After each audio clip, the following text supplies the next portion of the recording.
Lembro-me de que muitas vezes, quando a mãe cozinhava, da panela subia cheiro algum.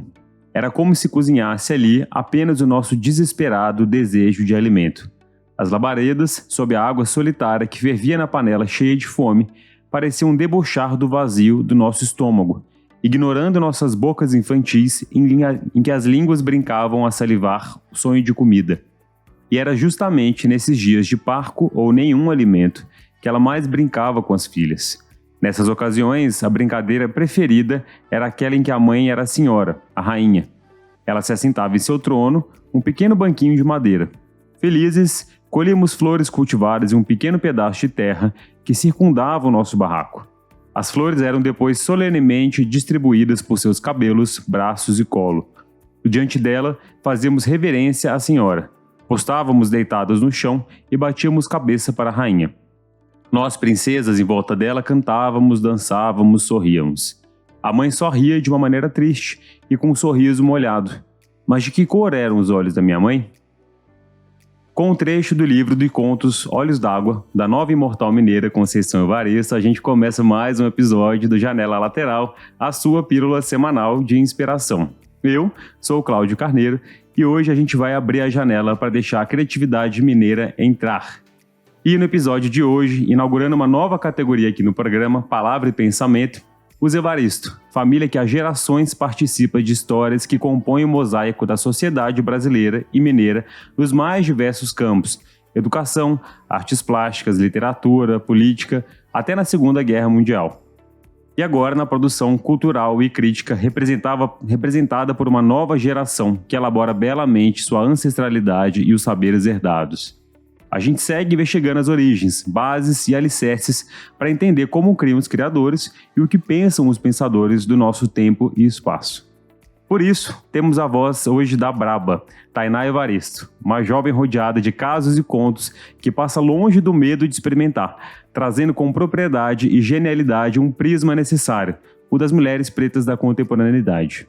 Ela pega e faz, grava, trança, expõe, lê, fala e escreve, como pouquíssimas. Neta do pintor modernista e jornalista Catarino Evaristo, filha de Catarina, que trabalha no Núcleo de Relações Étnico-Raciais da Secretaria de Educação do Luiz Carlos, professor que tem doutorado em lazer, mais especificamente sobre o movimento do Quarteirão do Sol, em BH, e prima neta da Conceição. Tainá ainda tem 23 anos, foi iniciado no Candomblé de Angola e já trilhou diversos caminhos no universo criativo, acumulando histórias e oferecendo novos pontos de vista para os projetos de produção cultural, audiovisual e design que participa, seja para grandes marcas ou para artistas como Djonga, FBC e a própria Conceição Evaristo. Hoje ela conta pra gente um pouco das suas bases, história familiar, projetos e pensamentos. Tainá, tudo bom? Tudo bem. Bem-vinda. Obrigada. Imagina. Nossa, que apresentação legal. Você nem sabia que vinha isso pra você, né? Nem sabia que era isso tudo. Que legal. Como é que pode ter 23 anos e fazer esse tanto de coisa? A gente tava falando sobre isso agora, né? Pessoas que fazem e acontece. Você tá nesse quadro aí, nesse hall, né? Cláudio, eu também não sei. Sendo bem sincero, eu não sei. Mas é muito divertido no fim das contas. Acho que quando eu olho por esse olhar da diversão, de poder experimentar, até porque só se vive uma vez, fica tudo mais tranquilo de levar. Não dá tempo de ficar à toa, né? Tem muita coisa pra fazer, né? Não. Ai, que bom. Obrigado por estar aqui com a gente. Vamos lá, eu queria falar um pouquinho sobre a sua família. Fiquei muito impressionado com os nossos papos, assim, né? Como que tem uma profusão criativa, cultural, de pensamento, crítica, né? Você, com esse DNA também, já tá dizendo a que veio, né?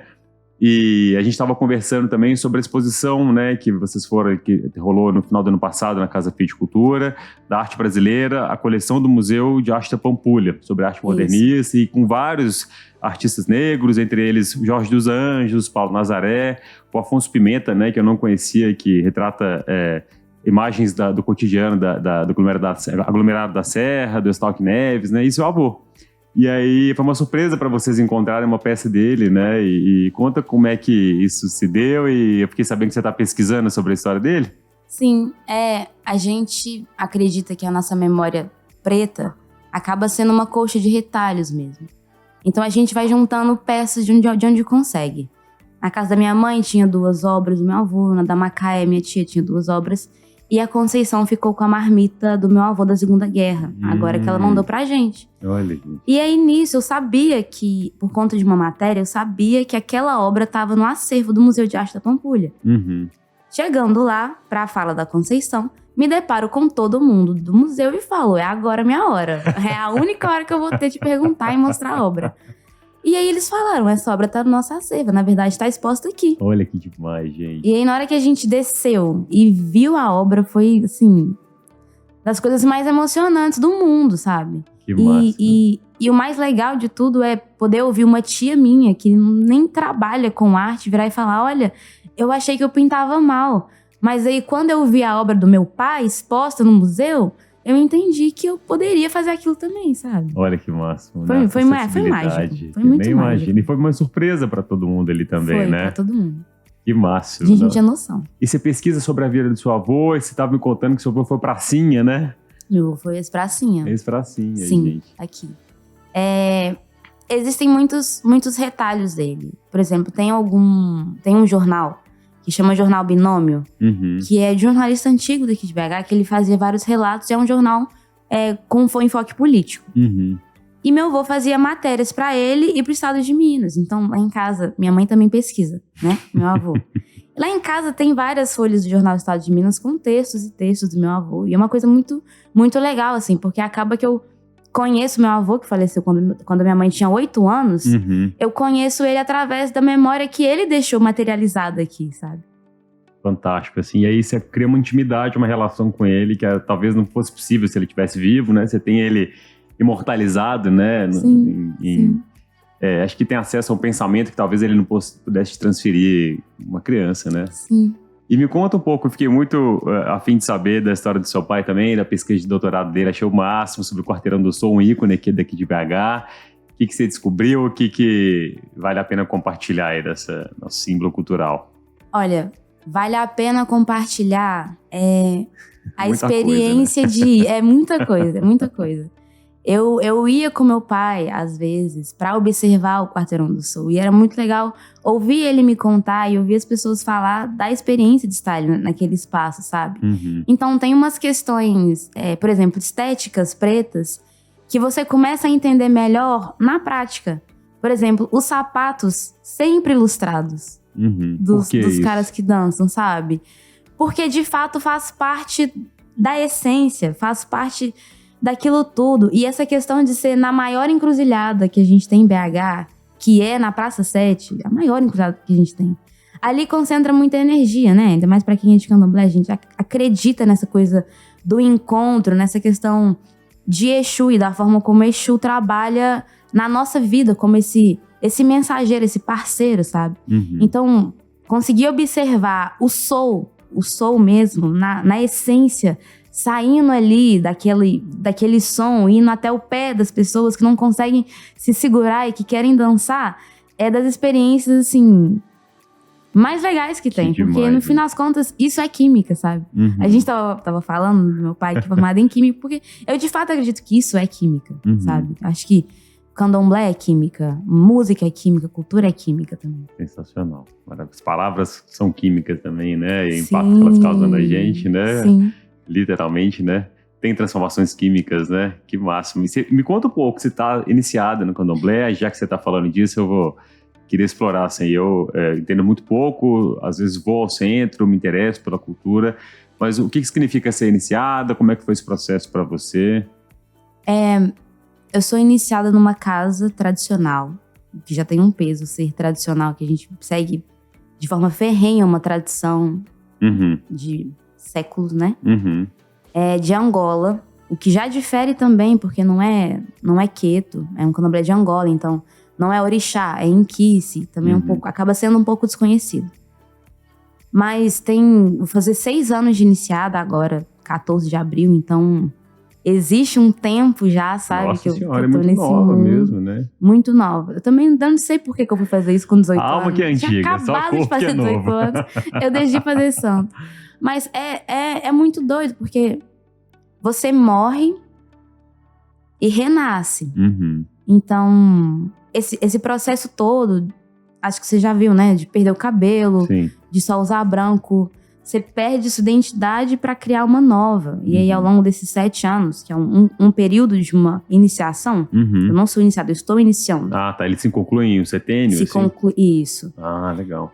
Isso significa que dali pra frente eu vou estar viva, né? Dali pra frente eu vou ter iniciado. E o que você sente que renasceu em você? Ou o que você sente que você deixou pra trás, assim?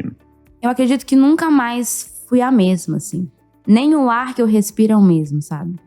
Quando você começa a enxergar o candomblé na vida, na sua vida do cotidiano, tudo muda. Então, o ar é uma divindade pra mim.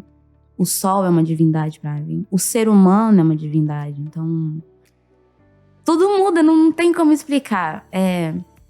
Parece que cada dia eu nasço e morro, porque cada dia eu sinto todas essas energias mais dentro de mim e eu consigo as perceber fora de mim, sabe? Isso de acreditar que cada pessoa é um universo me faz, de fato, entender que cada relação vai ser única, cada pessoa vai ser única e que a gente tem que conseguir aproveitar aquilo que a pessoa tem pra oferecer, sabe? Porque é a natureza dela ser daquele jeito. Acho que até por isso que eu consegui e consigo agora circular por tantos espaços, assim, porque cada pessoa é única e cada pessoa é divina também, sabe? Nossa, não estava esperando por essa. Obrigado. Essa aqui a gente vai ter que demorar um tempo para absorver e aí serve para todos os âmbitos da vida, né? Seus momentos. Obrigado. Que maravilha, que bênção você poder estar tendo acesso a isso, né? E podendo ter essa sensibilidade aguçada de perceber enquanto está aqui no agora e fazer o uso disso, né? Do seu caminho. Que bom. Me conta um pouquinho, mudando de assunto aqui, como que é ter uma imortal na família, né? E que belo matriarcado, assim, né? Eu acho que o timing foi muito legal, né? A Conceição foi eleita imortal pela Academia Mineira de Letras no dia 8 de março, né? Então, Sim. super simbólico. Um dia de luta para as mulheres. E eu fiquei vendo uns vídeos de vocês lá, presentes, a família toda. É uma mulherada, né? Uma mulherada? De fato, mais mulheres do que homens na família. Nossa, Cláudio, eu tava tentando falar sobre isso ontem com uma colega. E é tão difícil, porque acho que eu ainda nem consegui absorver, nem consegui compreender o que é essa questão do se tornar imortal.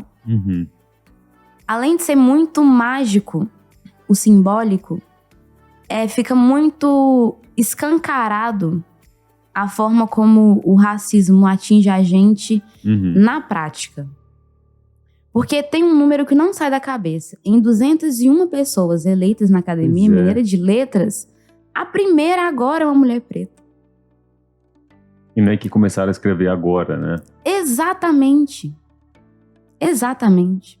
A própria Conceição estava dando uma entrevista que eu estava assistindo, ela fala sobre isso, essa invisibilidade da mulher preta como escritora, né? Como voz, muitas vezes atuando com pseudônimos, né? E que, além do machismo estrutural, né, dos homens, a gente tem muitos autores brasileiros, e Machado de Assis é um autor negro também, a sociedade esconde muito isso, e eu confesso que eu não sabia, mas no modernismo aparece uma leva de escritoras, mulheres, só que brancas, né, então é muito recente essa fenda que foi feita para deixar isso entrar, infelizmente, né. É um reconhecimento muito importante, assim, e é uma faísca. Porque a cada vez que eles colocam uma de nós lá, eles não vão conseguir tirar a gente com tanta facilidade. Um exemplo gritante disso é a Marielle. Ela foi uma fogueira, assim. Tem muitas outras que vão vir depois. E ainda bem que temos uma imortal aqui, sabe? Porque nós temos tantas escritoras mineiras aqui. E é muito legal essa questão da faísca e de ser a primeira e de trazer outras, sabe? Muito mais pelo simbólico do trazer outras do que o ser a primeira. Porque ser a primeira é muito foda. Pode falar foda? Ser a primeira é muito legal.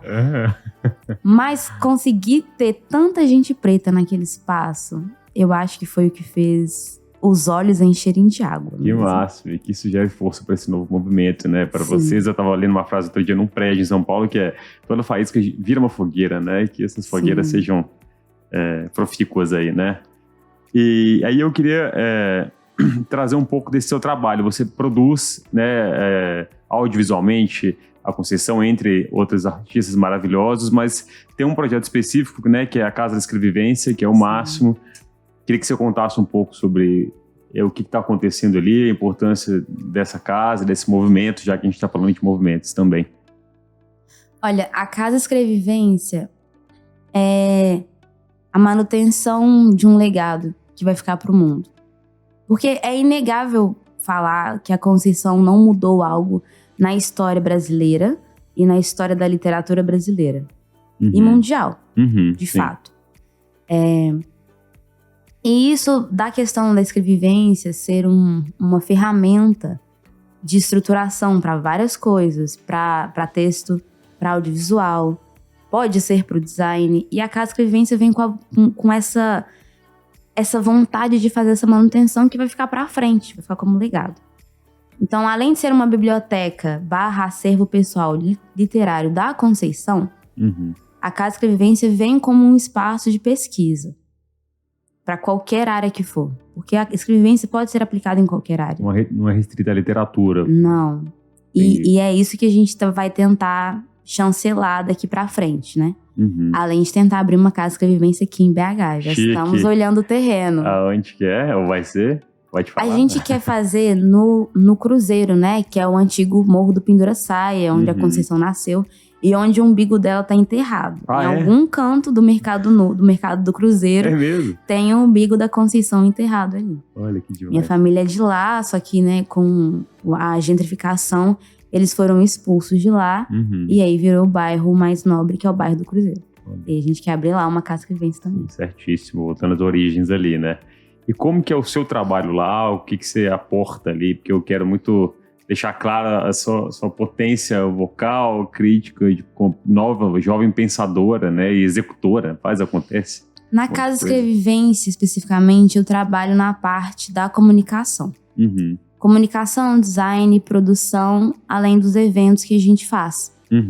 Então, tivemos a abertura da Casa Escrevivência no passado, foram 3 dias de evento intensos. Então, eu tô na contenção, eu tô nos textos ali junto com todo mundo, além de ajudar e contribuir com a inscrição dos projetos, com o que a gente vai fazer, com onde a gente pode captar, além de fazer parte da assessoria da Conceição, que já é muita coisa, porque essa senhora, ela é mais agitada do que muita gente da minha idade. Ela tem 72 anos, né? Ela tem 76 anos. 6? Gente do céu. E não parece, tem uma imagem dela de força, né? Assim, de jovialidade mesmo, né? É uma potência gigantesca. Gente, que demais. Que bom estar perto, assim, né? E me conta uma coisa, você escreve, eu vi que você fala muito bem no seu Instagram, você se expressa muito, né, visualmente, textualmente. Você tem algum projeto literário, de escrita? Você tá com tanto texto na sua volta ali, né? Eu escrevo. É? Eu escrevo desde novinha, na verdade. Minha mãe, ela me ajudava a montar meus primeiros livros. Primeiros livros? Com 6 anos eu escrevia livro. Que demais.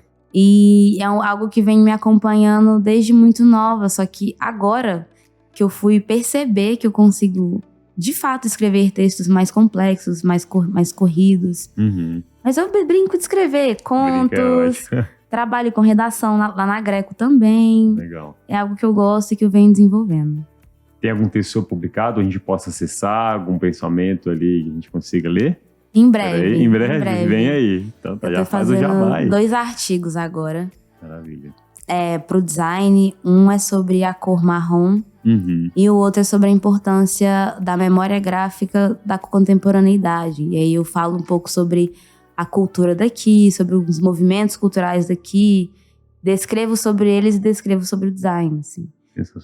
Tá legal, tá no forno. Maravilha. Você promove muito bem, como você disse anteriormente, nesse intercâmbio dessas ciências, você percorre por vários campos também, né? E que eu acho que é fantástico. Então, queria entender um pouco o que você aporta, o que você leva e traz. Esses trabalhos que você fez, você produziu os clipes, né? Fez produção audiovisual pro Djonga, que é uma potência local, pro próprio FBC, para marcas também. O que você leva de um lugar pro outro, assim, nessa mochila? Cara, acho que o mais legal o que é mais legal que eu levo é sobre não esperar que as coisas sejam formatadas. Então eu até vou com uma bagagem, só que no meio do caminho eu vou deixando algumas coisas. E aí eu deixo pra lidar com a dinâmica a partir de quem são as pessoas, como elas estão interagindo ali. Porque fazer assistência de direção é tão complexo, porque você tem que estar junto com a técnica, tem que estar junto com quem está atuando, com toda a produção, com a limpeza. Então você fala do artista à manutenção de qualquer coisa. Então tem que ter um jogo de cintura. Eu acho que eu levo o jogo de cintura. Bora guardar o jogo de cintura. É. Maravilhoso. E o que você está produzindo hoje? Eu sei que você fez uma exposição com... Cadê ela aqui? Além de você ter exposto no Quarto Amado, né? Mas tem uma exposição muito massa que foi ano passado, né? Que saiu no Palácio das Artes, que é Quero Amar Quem Acenda uma Fogueira Comigo às 7 da manhã. Isso. A começar pelo título, assim, já... a gente falando de fogueira faísca, fogos de artifício aqui, né? Mas esse simbolismo é muito potente. Do que se trata? O que você conseguiu colocar ali de importante para as pessoas se identificarem? A curadoria é da Flaviana Lazan. E a Flavi, ela, quando foi falar comigo, ela falou sobre chamar apenas mulheres pretas para expor. Então tem mulheres que vão desde 1970 até mulheres que fizeram obras no ano passado. E aí eu queria muito conseguir trazer o fio condutor disso tudo, sabe? Algo que fizesse com que todas nós, que somos muito diversas, mulheres pretas são muito diversas, apesar de a gente colocar nesse lugar mulheres pretas, cada uma é uma. Além de tentar trazer o que nos linkasse como um todo, a gente ficou pensando sobre as mulheres que estão naquele espaço do Palácio das Artes o tempo inteiro, sabe? E o que faria com que elas tivessem a vontade de entrar ali. Porque, um tempo atrás, uma amiga, Ana Letícia, designer também, conversou comigo sobre o porteiro que trabalha no prédio de frente pro palácio. E sobre ele nunca ter entrado naquele espaço. Porque ele achou que ele não podia entrar. Não era pra ele, né? Entendi. E eu fiquei pensando, porra, quantas mulheres trabalham ali no palácio e não sentem curiosidade de entrar pra ver uma exposição que fala da história dela, sabe? E que isso seja um convite para que elas vejam exposições que não falam dela, ou que não falam de nada, porque pode falar de qualquer coisa. Mas que elas tenham a curiosidade e se sintam convidadas a entrar e usar daquele espaço também. E aí, nisso, eu não tenho dons para ilustração, nem dons para modelagem 3D. Mas é muito bom conhecer quem sabe fazer o que você não sabe fazer. Sim. E aí eu chamei a Jéssica, que é uma amiga do Rio, que também é uma mulher preta, para ela fazer a ilustração daquela boneca. Porque a gente queria algo que era o olhar no olho. Que é tão potente, sabe? E ainda tem uma questão das mulheres pretas e pessoas pretas, mas fazendo recorte de mulheres pretas, que é essa identificação pelo olhar, né? No feminismo branco tem um estudo da sororidade, que é a forma como as mulheres se identificam, mas para as mulheres pretas tem a dororidade, o termo dororidade, que é a identificação pela dor. Nossa. E aí a gente quer, aos poucos, tentar transformar isso, né, na nossa sociedade, para que não seja pela dor a nossa identificação. E aí uma delas foi pela chama, né? Então tem uma chama no olhar daquela boneca, que é pra gente compreender que a gente não tá sozinha, por mais que a gente não se conheça, a gente não tá sozinha. É de fato eu seguro a sua mão, venha ver essa exposição, e é uma exposição muito doida, porque tem pintura, tem escultura, tem audiovisual, tem muitas coisas, e é muito do nosso cotidiano. Então é uma exposição que fala sobre nós em todos os níveis, sabe? Todas as classes, todas as religiões, tem até Jesus, sabe? Tem até Yansan, então é uma exposição muito massa. Ali, né? E ela viaja por aí? Essa exposição toma outras formas no futuro? Não? Pro futuro, estamos querendo fazer um catálogo. Já começamos a conversar sobre isso, mas a gente quer muito fazer a exposição rodar. Maravilha. A gente ainda não sabe como, mas a gente vai fazer. Faz uma exposição lá na Casa Escrevivência ali, né? Pra dar uma moral, olha, quem sabe, né? Faz muito sentido, né? Tem muito a ver. Tomara que role. Tomara que role mesmo. Tainá, o que você trouxe pra mim aí de sabedoria de vida, popular, familiar, pra compartilhar com todo mundo aqui, que é o finalzinho do episódio. A gente fica sempre querendo pegar o caderninho aqui pra anotar essas frases que a gente vai carregando ao longo da semana. Olha, acho que depois de tudo que a gente falou, E pensando muito de onde eu vim, né, que é filha de professores, algo que eu levo comigo sempre, que eu tento aplicar no dia a dia, é que a gente aprende ensinando e ensina aprendendo, assim. Uhum. Não tem como ter um sem ter o outro, meio yin yang, sabe? Uhum. Acho que é isso. O que você tá aprendendo agora? Agora, Ou tá precisando aprender agora? agora eu tô precisando aprender a me soltar e falar mais sobre o que eu faço. Eu acho que Azul. esse é o momento. Mas que bom. Literalmente esse é o momento, né? Que bom que isso tá Muito obrigada acontecendo. pelo convite. Te inclusive. agradeço demais, assim, foi incrível poder trazer essa perspectiva pra gente, né? E te ouvir, te acessar e obrigado pela sua generosidade em compartilhar a sua intimidade, seus projetos com a gente. Foi maravilhoso. Que pena que voa, né? Pena que voa. Mas a gente Obrigado. pode tomar uma depois. Vamos tomar várias depois. Traz seu pai aqui também, sua tia. Com Acho que tem muita certeza. pauta pra gente conversar. Esses avaristos, eles estão fazendo acontecendo aí. Sim. Que bom que vocês estão marcando a identidade de vocês na nossa história. Obrigado. Obrigada pelo convite. É muito importante ter referência, sabe? Boa. Importante. Que bom que você tem várias de sobra para poder escolher e recombiná-las, né? Sim. Bom demais. Obrigado, Tainá. Até a Obrigada. próxima. Até a próxima.